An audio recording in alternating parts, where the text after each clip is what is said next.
જ્યોતિરાવ ફૂલે અને સાવિત્રીબાઈ ફૂલેને ભારત રત્ન એવોર્ડ અપાવવા માટે બોટાદમાં માંગ ઉઠવા પામી છે।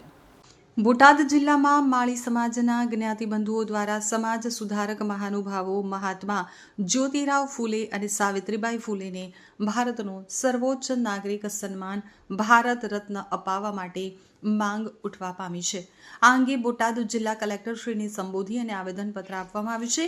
મળી રહેલી માહિતી મુજબ બોટાદ માળી સમાજના આગેવાનો અને જ્ઞાતિબંધુઓ મોટી સંખ્યામાં કલેક્ટર કચેરી ખાતે એકત્રિત થયા હતા। શાંતિપૂર્ણ રીતે પોતાની માંગ રજૂ કરી હતી। આવેદનપત્રમાં જણાવાયું હતું કે મહાત્મા જ્યોતિરાવ ફૂલે અને સાવિત્રીબાઈ ફૂલે એ સમાજ સુધારણા, સ્ત્રી શિક્ષણ અને પછાત વર્ગોના ઉત્થાન માટે ઐતિહાસિક કાર્ય કર્યું હતું, જેના કારણે તેઓને દેશના સર્વોચ્ચ સન્માનથી નવાજવા યોગ્ય છે। સમાજના આગેવાનોએ જણાવ્યું હતું કે ફૂલે દંપતીએ સમાજમાં સમાનતા, શિક્ષણ અને માનવ અધિકારો માટે જે યોગદાન આપ્યું છે તે અવિસ્મરણીય છે। તેથી કેન્દ્ર સરકાર દ્વારા તેમને મરણોત્તર ભારત રત્ન આપવામાં આવે તેવી માંગ સાથે જિલ્લા કલેક્ટર મારફતે રાજ્ય અને કેન્દ્ર સરકાર સુધી રજૂઆત પહોંચાડવાની વિનંતી કરવામાં આવી હતી અને આવેદનપત્ર પાઠવવામાં આવ્યું હતું। મહાત્મા રાવ ફૂલે ને જ્યોતિબાઈ રાવ ફૂલે ભારત રત્ન એવોર્ડ મળે એ માટે અમે આવેદનપત્ર આપ્યું છે।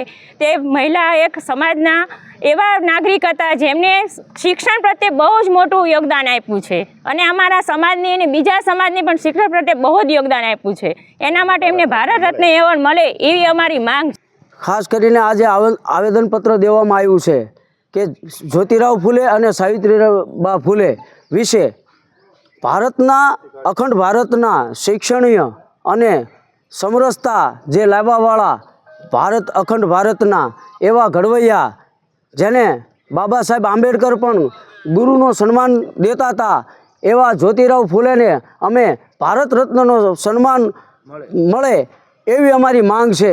તમામ જિલ્લામાં આ આપી છે, કારણ કે એમને શુદ્ર માટે કોઈ જાતિ ભાતિ જોઈ નથી અને એવી ભીષણ પરિસ્થિતિમાં એમને જે કામ કર્યું છે અને લોકોને, સમાજને ભણતર આપ્યું છે, એવા જ્યોતિરાવ ફૂલેને ભારત રત્ન મળવું જોઈએ।